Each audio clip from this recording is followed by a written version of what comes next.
Aujourd'hui, je vais vous parler du film Captain America, le soldat de l'hiver, sorti en 2014. Attention, spoiler en vue.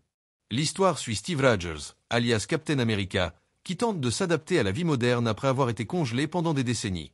Désormais agent du Shield, il découvre rapidement que l'organisation cache de sombres secrets. Lorsqu'une nouvelle menace émerge sous les traits du mystérieux soldat de l'hiver, un assassin redoutable aux capacités surhumaines, Steve se retrouve plongé dans un complot qui remet en question tout ce en quoi il croyait.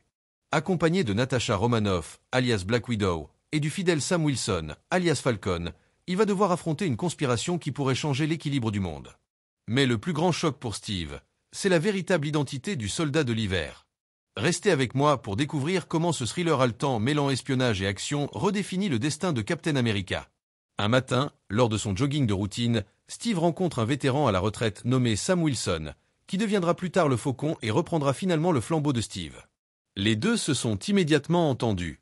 Lorsque Sam apprend que l'homme en face de lui est Captain America, il est rempli d'admiration.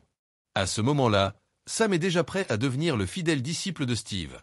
Ils échangent seulement quelques mots avant que Steve ne reçoive une nouvelle mission, et Natasha arrive en voiture de sport pour le récupérer. La mission de Steve cette fois est de sauver l'agent principal du Shield sur le bateau de croisière détourné par les militants. Les pirates de l'air ont exigé une rançon de 10 milliards de dollars au gouvernement américain. Après avoir évalué la situation, Steve élabore rapidement un plan opérationnel. Première étape, il s'infiltre seul dans le vaisseau. Sautant d'une haute altitude, il plonge directement dans l'océan, puis remonte la chaîne de l'ancre jusqu'au pont. Silencieusement, il élimine un garde en patrouille, puis lance son bouclier, utilisant la coque du vaisseau pour le faire ricocher et neutraliser deux autres hostiles avant de se déplacer à l'intérieur du vaisseau. Il grimpe jusqu'à un point d'observation élevé et déclenche un dispositif d'écoute, confirmant l'emplacement du chef, Batroc. À ce moment-là, Batroc est de plus en plus agité en raison du retard dans la réception de la rançon et envisage de faire un exemple de l'un des otages. Pendant ce temps, le reste de l'équipe des opérations spéciales du Shield a progressivement sécurisé des positions à travers le navire. Steve localise rapidement l'emplacement de tous les pirates de l'air et place une charge explosive sur une porte en acier, en attendant de nouvelles instructions. En même temps, Steve attend également des nouvelles de Natasha, qui est en charge du contrôle des moteurs du navire. Natasha neutralise sans effort les gardes dans la salle des machines. Steve donne l'ordre d'attaquer et en quelques instants, l'équipe d'opérations spéciales élimine tous les pirates de l'air. Lorsque Batroc se rend compte que quelque chose ne va pas, le bouclier de Captain America brise la fenêtre. Bien que Batroc tente de riposter, toutes ses attaques sont déviées par le bouclier de Captain America. Pour prouver qu'il ne se cache pas derrière son bouclier, Captain America le range, retire son casque et engage Batroc dans un combat loyal. Cependant, Batroc, ne connaissant pas ses limites, défie Steve, mais après seulement quelques échanges, Steve le soumet avec un puissant coup de pied circulaire. Lorsque Batroc tente à nouveau de résister, Steve le plaque dans une cabine et l'achève d'un coup de poing, rendant Batroc complètement incapable. À ce stade, Steve se retourne pour voir Natasha se tenir nonchalamment à proximité, copiant mystérieusement toutes les données du shield du vaisseau. Steve est clairement mécontent de son insubordination. À peine a-t-il exprimé son mécontentement que Batroc, jusque-là inconscient, se lève soudainement et leur lance une grenade. Bien qu'ils échappent de justesse à l'explosion, Batroc profite du chaos pour prendre la fuite. De retour au siège du Shield, Steve exprime son mécontentement. Fury, n'ayant pas d'autre choix, essaie patiemment d'expliquer la situation à Steve. Lorsque l'explication ne le satisfait pas, le directeur Fury décide d'emmener Steve dans l'installation souterraine secrète du Shield. De l'extérieur, il semble s'agir d'un bâtiment ordinaire, mais à l'intérieur, il abrite une immense usine d'armes. C'est le plus grand secret du Shield, et ils l'ont nommé Projet Insight. Le plan consiste à utiliser une technologie extraterrestre récupérée lors de la bataille de New York pour construire 3 héliporteurs. Chaque porte-avions est armé de plus de 200 canons lourds et de dizaines d'avions de combat, conçus pour fonctionner en continu en orbite terrestre basse. Associés à un système de surveillance omniprésent, ils peuvent éliminer instantanément les menaces potentielles à des milliers de kilomètres de distance. Cependant, Steve ne peut pas être d'accord avec l'état d'esprit dangereux de Fury. Si ce plan est mis en œuvre, ils pourraient tuer qui ils veulent, même le président des États-Unis ne survivrait pas 3 secondes. Ils expriment chacun leur point de vue, et Steve, rempli d'une colère justifiée, s'en va. Mais en vérité, Fury a demandé à Natasha de rassembler les données parce qu'il soupçonne que le projet Insight a un objectif caché. Fury a découvert qu'il n'avait pas un accès complet à certains fichiers du projet Insight. Une bizarrerie puisqu'il est le directeur du Shield, la seule autre entité dotée d'une telle autorité serait le Conseil de sécurité. Fury se rend donc au bureau du secrétaire Pierce. À ce moment-là, Pierce est interrogé par le Conseil de sécurité mondiale. Le récent détournement, affirme-t-il, prouve que les super-héros sont incapables de prévenir les menaces, c'est pourquoi ils exhortent Pierce à accélérer le projet Insight. Fury, cependant, craint que quelqu'un dans les rangs supérieurs puisse être compromis, et il essaie de persuader Pierce de retarder le plan. En tant que vieil ami et camarade, Pierce accepte de l'aider. Mais Fury ne s'attendait pas à ce que sa demande bien intentionnée lui apporte un désastre. Peu de temps après, il remarque qu'une voiture de police le suit. La seconde suivante, une voiture percute soudainement le véhicule de Fury par le côté, le poussant hors de la route. Un groupe de policiers encercle rapidement sa voiture, le piégeant à l'intérieur. Avant que Fury ne puisse réagir, une autre équipe de soldats lourdement armés arrive et commence à tirer sans relâche sur son véhicule. Il tente de s'échapper, mais le système de propulsion est endommagé et les dispositifs de sécurité du véhicule tombent rapidement en panne. Lorsque la police se rend compte que ses armes à feu standard ne peuvent pas pénétrer les défenses de la voiture, elle commence à utiliser des masses pour tenter de briser les vitres. Heureusement, Fury parvient à briser le blocus policier grâce à l'armement avancé de son véhicule et à sa technologie de pilotage automatique de pointe, puis il reprend le contrôle de la voiture. À ce moment-là, une silhouette masquée lance une bombe sous la voiture de Fury. Cette figure masquée n'est autre que le soldat de l'hiver, faisant sa première apparition. Le soldat de l'hiver pense avoir acculé Fury et est certain de la victoire, mais il sous-estime la quantité de gadgets de haute technologie dont Fury dispose, lui permettant de s'échapper une fois de plus. Grièvement blessé, Fury se réfugie dans l'appartement de Steve. Lorsque Steve rentre chez lui et voit Fury, il est choqué. Fury sort son téléphone, prévient Steve qu'il y a des insectes partout et l'informe qu'il y a une taupe à l'intérieur du Shield, disant que Steve est la seule personne en qui il peut avoir confiance maintenant. Mais avant que Steve ne puisse répondre, un coup de feu retentit soudainement derrière le mur, et Fury s'effondre au sol. Steve entraîne rapidement Fury dans une zone sécurisée et se prépare à poursuivre le tireur, mais Fury l'attrape. Fury remet à Steve une clé USB contenant des données du Shield, lui demandant de ne faire confiance à personne, avant de tomber inconscient. L'infirmière qui vit à côté de Steve s'avère être l'agent-tresse du Shield, Kate, qui a été chargée par Fury de le protéger depuis le début. Après avoir confié Fury aux soins de Kate, Steve se lance à la poursuite du tireur. Bouclier en main, Steve sort du bâtiment et saute vers celui de l'autre côté de la rue, utilisant le bouclier pour se frayer un chemin jusqu'à ce qu'il rattrape finalement l'agresseur en fuite. Mais lorsque Steve tente de lancer son bouclier pour arrêter l'homme, l'agresseur l'attrape sans effort d'une seule main. Puis, presque moqueusement, il lance le bouclier à Steve, qui ressent une lourdeur inhabituelle lorsqu'il l'attrape. Au moment où Steve reprend ses esprits, l'agresseur a disparu sans laisser de traces. Fury, blessé, est transporté d'urgence à l'hôpital. Fury est déclaré mort pendant l'opération. En voyant Fury disparaître, Natasha est remplie de chagrin et de frustration. Elle exige de savoir quel secret Fury a partagé avec Steve, mais se rappelant les instructions de Fury avant sa mort, Steve retient ses mots. À ce moment-là, Brock arrive pour rappeler Steve au Shield. Sachant qu'il pourrait y avoir un traître au sein du Shield, Steve cache temporairement la clé USB dans un distributeur automatique de l'hôpital. Cependant, lorsque Steve revient au Shield, il est frappé par une révélation choquante. Les pirates de l'air qui ont pris le vaisseau sont désormais en détention et ont impliqué Fury comme le cerveau du complot. Steve est rempli de doutes. Comment Fury, le directeur du Shield, a-t-il pu être accusé à titre posthume d'un tel crime?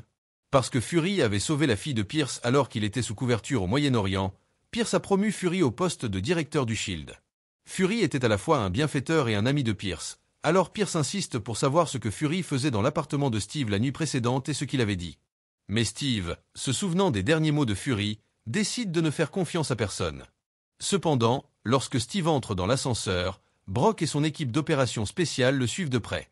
Steve remarque l'espace bondé et la façon dont ils serrent fermement leurs armes. Il sait ce qu'ils planifient. Dès que Steve parle, le chaos éclate dans l'ascenseur. Steve se transforme en guerrier d'ascenseur, éliminant tous ses adversaires. Mais à l'extérieur de l'ascenseur, il y a un autre grand groupe de soldats lourdement armés. Steve coupe rapidement les câbles de l'ascenseur, s'échappant des étages élevés. Il tombe finalement au 33e étage, regarde la hauteur, puis lève son bouclier et fracasse la fenêtre. Avec le bouclier qui le protège, Steve atterrit en toute sécurité et part en moto pour échapper au Shield. Face à un avion qui lui bloque la route, Steve esquive les tirs de mitrailleuse en virant à gauche et à droite. Il jette son bouclier, endommageant le moteur de l'avion, puis s'arrête brusquement et saute sur l'avion.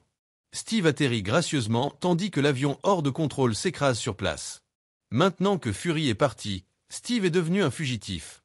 Le Conseil de sécurité mondiale, ignorant les objections de Pierce, exige que Pierce relance immédiatement le projet Insight. Tout cela laisse Steve complètement confus. Il cherche désespérément à découvrir les secrets cachés dans la clé USB que Fury a laissée derrière lui. Lorsque Steve se faufile à nouveau à l'hôpital, il découvre que la clé USB soigneusement cachée a déjà disparu.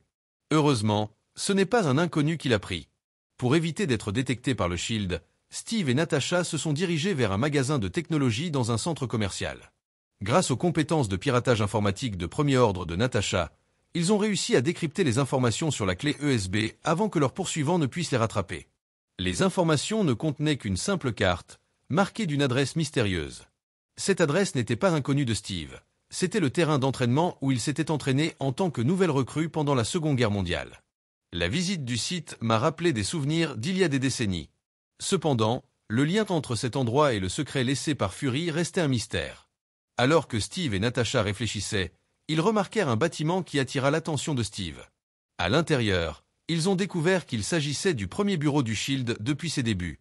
À l'époque, le Shield était encore connu sous le nom de Strategic Homeland Intervention, Enforcement, and Logistic Division, une force spéciale chargée de gérer divers événements étranges. Des photos sur le mur ont révélé qu'elle avait été fondée par Peggy, la bien-aimée de Steve, avec son instructeur militaire et le père d'Iron Man. Steve et Natasha ont ensuite trouvé un ascenseur secret menant au sous-sol, où la pièce était remplie d'équipements informatiques vintage du siècle dernier. Lorsqu'ils ont inséré la clé USB de Fury dans l'une des machines, le visage du Dr Zola est apparu sur l'écran. Il s'est avéré qu'après la victoire des Alliés lors de la Seconde Guerre mondiale, l'armée américaine avait absorbé un grand nombre de scientifiques allemands grâce à l'opération Paperclip, dont le brillant Dr Zola. Le Dr Zola s'est rapidement établi au sein du Shield et a téléchargé sa conscience dans ce système informatique. Grâce aux révélations de Zola, ils ont appris que le Shield était depuis longtemps infiltré par des membres d'Hydra, était devenu une marionnette de l'organisation. Mais ils ne s'en sont rendus compte que maintenant, évidemment un peu trop tard. Zola avait déjà envoyé leur position.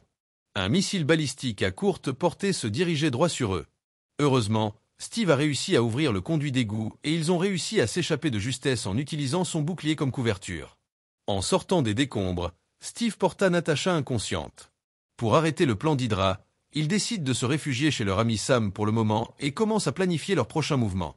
Sur la base du récit de Zola, ils ont déduit que le cerveau derrière tout cela était Pierce, car il était le seul à avoir l'autorité pour lancer les missiles du projet Insight. Pour arrêter le complot de Pierce, ils devraient d'abord capturer un agent d'Hydra pour extraire des informations. Mais à ce moment-là, Steve et Natasha étaient déjà des fugitifs. S'ils se montraient, ils se retrouveraient sûrement dans une situation désespérée. Heureusement, Sam était prêt à se lever et à les aider. Ils ont utilisé un fusil de sniper pour forcer Jasper à monter sur le toit. Steve attendait déjà là, pressant Jasper de révéler les plans sinistres d'Hydra. Cependant, Jasper connaissait très bien la droiture et les limites morales du caractère de Steve, et il était sûr que Steve n'aurait jamais recours à la torture pour obtenir des informations. Au bord de la vie ou de la mort, Jasper a finalement divulgué toutes les informations cruciales qu'il possédait sans hésitation. Il s'est avéré que le projet Insight et les héliporteurs étaient l'ambition d'Hydra depuis le tout début. Leur objectif était d'utiliser la force militaire pour asservir complètement l'humanité. Grâce à l'algorithme avancé laissé par Zola, Hydra pourrait prédire avec précision les actions futures de chaque personne et utiliser le big data pour analyser qui pourrait constituer une menace pour son organisation. Une fois les héliporteurs en vol, ils pourraient instantanément éliminer toutes ces menaces potentielles. Il était clair que des super-héros comme Iron Man et Captain America seraient en tête de leur liste de cibles. Et maintenant, à seulement 16 heures du lancement des héliporteurs, ils décidèrent rapidement de se rendre au siège du Shield, prévoyant d'utiliser l'identité de Jasper pour infiltrer les héliporteurs. Cependant, juste au moment où ils étaient sur le point d'arriver, une main froide et métallique fracassa soudainement la fenêtre et jeta Jasper dehors, le tuant instantanément. L'attaque soudaine a pris Steve au dépourvu. Il a rapidement tiré le frein à main, utilisant l'élan de la voiture pour jeter l'agresseur du toit. Au cours de cette confrontation intense, Steve a finalement vu le visage de l'agresseur. C'était le même assassin qui avait tendu une embuscade au directeur Fury, le soldat de l'hiver. Avant que Steve ne puisse reprendre ses esprits, un véhicule blindé les a percutés, mettant leur voiture dans une situation périlleuse. Le soldat de l'hiver a sauté sur le toit de la voiture de Steve, arrachant le volant d'un seul coup. La voiture a dérapé et est devenue incontrôlable sur le pont. Finalement, grâce aux efforts déterminés de Steve, lui et Natasha réussirent à se stabiliser, mais leur soulagement fut de courte durée.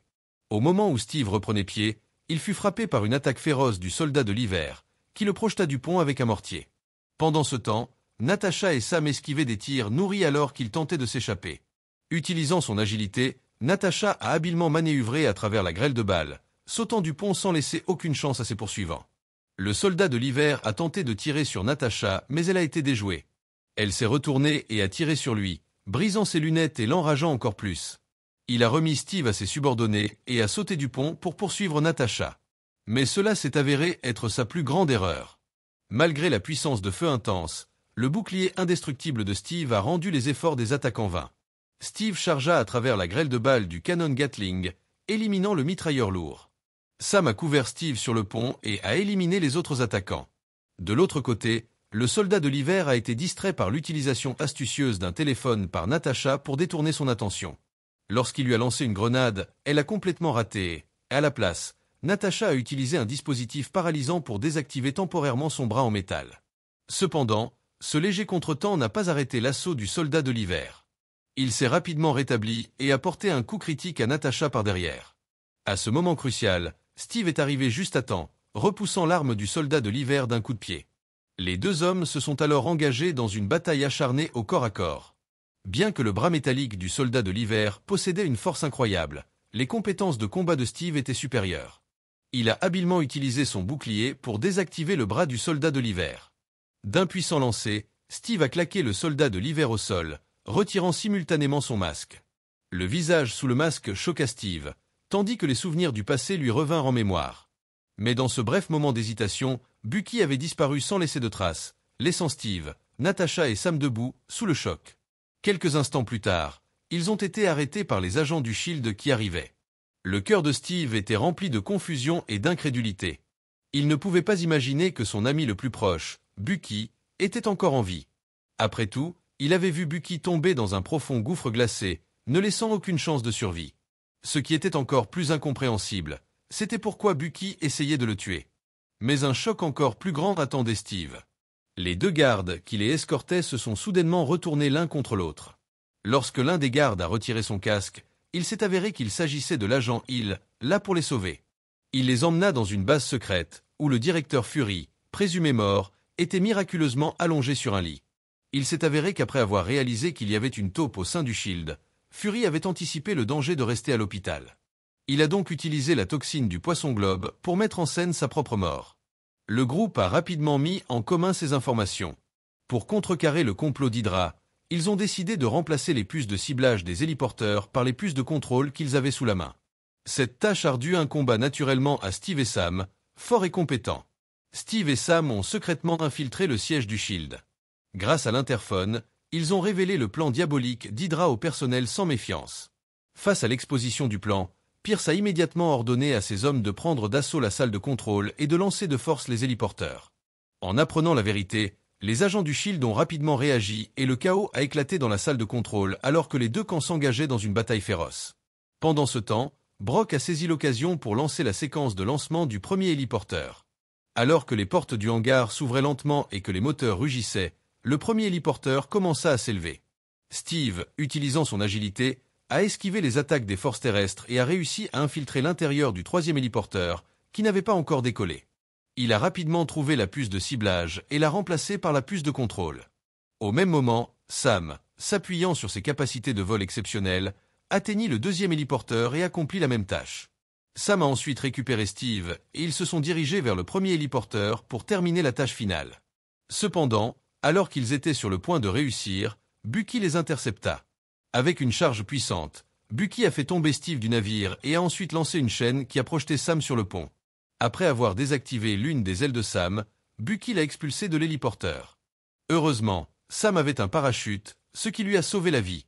La responsabilité du remplacement de la puce incombait désormais uniquement à Steve. Bien que le coup précédent ait projeté Steve au bord du pont, sa volonté indomptable l'a poussé à remonter et à se glisser dans l'héliporteur par le conduit d'échappement. Mais à l'intérieur, Steve était attendu par la silhouette froide et insensible de son ami Bucky. Steve a essayé d'atteindre Bucky avec des mots, mais le visage inexpressif de Bucky a fait comprendre à Steve la dure vérité. Ce n'était pas son ami d'enfance qui se tenait devant lui, c'était l'homme de main d'Hydra, le soldat de l'hiver. Pour sauver l'humanité, Steve savait qu'il devait vaincre l'ennemi devant lui. Sans hésitation, Steve lança son bouclier et lança la première attaque. Mais Bucky a facilement dévié la frappe de Steve, et lors de sa contre-attaque, a exploité une faille dans la défense de Steve, portant un coup violent. Les deux hommes se sont alors engagés dans une bataille acharnée au corps à corps, échangeant coups de poing et coups de pied, sans qu'aucun des deux ne prenne le dessus. À ce moment critique, les trois héliporteurs avaient atteint leur position désignée. Les systèmes d'armes étaient pleinement opérationnels, verrouillant plus de 700 000 menaces potentielles, y compris Tony à la tour Stark. En seulement une minute, le monde entier tomberait sous le contrôle d'Hydra. En entendant cela, Steve n'hésita plus. Il attrapa rapidement Bucky par la gorge, le souleva très haut et le jeta au sol avec force. Il a ensuite utilisé des techniques de lutte comme des clés de bras et des étranglements pour maîtriser complètement Bucky, le rendant incapable de se battre. Finalement, grâce aux efforts incessants de Steve, il atteignit le panneau de contrôle de la puce juste avant la fin du compte à rebours. Pendant ce temps, il redirigeait à distance les cibles des systèmes d'armes vers les trois héliporteurs eux-mêmes. Sur ordre de Hill, les trois héliporteurs commencèrent à se tirer dessus. Les armes les plus puissantes de l'histoire de l'humanité ont fini par s'autodétruire aux mains de leurs créateurs. Les explosions massives ont déchiré les héliporteurs, avec des poutres d'acier tombantes et des débris piégeant Bucky en dessous. En voyant son vieil ami dans une situation aussi désespérée, le cœur de Steve était rempli de conflits et de troubles. Mais à la fin, l'amitié a triomphé de tout. Steve se traîna jusqu'aux côtés de Bucky, utilisant le reste de ses forces pour le sortir de l'épave. Cependant, ce à quoi Steve ne s'attendait pas, c'était d'être récompensé par la poigne de fer et de froid de Bucky. Ne voulant plus combattre son ami, Steve prit la décision de déposer son bouclier. Ces mots ont instantanément déclenché les souvenirs enfouis de Bucky. Des scènes de lui et Steve lui traversèrent l'esprit. Les moments qu'ils avaient partagés, sa chute du train, l'expérience douloureuse d'avoir été transformé par le docteur Zola et les jours où ils se sont battus côte à côte pour relever d'innombrables défis. Alors qu'il regardait Steve perdre connaissance et tomber dans la rivière déchaînée sous l'héliporteur, Bucky hésita un instant avant de tendre la main et de tirer Steve en sécurité. Pourtant, le doute subsistait encore dans l'esprit de Bucky. Il n'était pas sûr que l'homme devant lui était vraiment l'ami dont il se souvenait, et il avait besoin d'une confirmation supplémentaire. Au même moment, Natasha, déguisée en membre du Conseil de sécurité mondiale, s'est infiltrée dans la salle de réunion et a maîtrisé Pierce. Pierce a été choqué de voir que Fury avait simulé sa mort. Il a tenté d'utiliser le badge du Conseil de sécurité mondiale comme menace, mais le dispositif de brouillage de Natasha l'a rendu inutile. Finalement, Pierce a été traduit en justice et tué. À la fin du film, Fury quitte le Shield, prévoyant de retourner au front en tant qu'agent de terrain. Avec l'aide de Natasha, Steve a obtenu le dossier complet de Bucky. À ce moment-là, Steve n'avait aucune idée que cette amitié apparemment innocente deviendrait l'étincelle qui déclencherait la guerre civile entre les super-héros. Ce qui faisait encore plus souffrir Steve, c'était que son lien profond avec Iron Man serait complètement brisé à cause de cela.